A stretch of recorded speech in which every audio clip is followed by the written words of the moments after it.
জুবিন দাই আপাৰ আসামৰ ফালে নগাঁৱৰ ফালে এটা ফাংচনত গৈছিল, এখন ফাংচনত গৈছিল আৰু তেতিয়া ৰাতি 2টা নে 3টা 4টা বাজিছিল।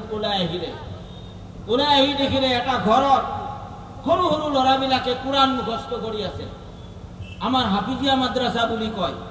কোৰআনখন অন্তস্থ কণ্ঠস্থ 7 বছৰ বয়সৰ পৰা 12 বছৰ বয়সত গোটেই কোৰআনখনে মুখস্থ কৰি দিয়ে। আমাৰো মুখস্থ আছে গোটেইখিনিয়ে। তেওঁ ওলাই গৈ দেখিলে ইয়াতে কি হয়, কৈছে এইখন মাদ্ৰাছা হয়। বোলে কি কৰে ইয়াতে? ওই গোটেই কোৰআনখন মুখস্থ কৰিব, এওঁলোকৰ কামেই হ'ল এইটো, কোৰআনখন কেৱল মুখস্থ কৰিব। হয় নেকি? কাৰ ল'ৰা এইবোৰ?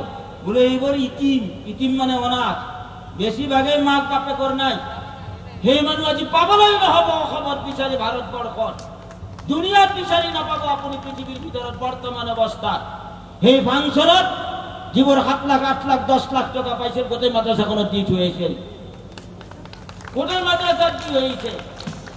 সিদিনাখন পাইছে এজন ইমাম, আমাৰ ইয়াৰে কাহিনীপাৰাৰ নে ক'ৰ এটা, তেতো ৰোজাৰ মাহত ৰোজা ৰাখিবি আৰু মোৰ কাৰণে দোৱা কৰিবি।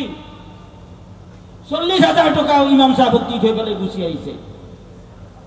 অকল তেওঁ হিন্দুৰাই নাছিল, সকলোৰে আছিল। তেওঁ আলিম সকলৰ আছিল, ইমাম সকলৰ আছিল, পুৰোহিত সকলৰ আছিল, বাচ্চা সকলৰ আছিল, আইদেউ সকলৰ আছিল, সকলো জনতাৰ আছিল। আজি জনতাই কান্দি আছিল। আজি জনতাই কান্দি আছে। আমি ভাগ আমি নহওঁ।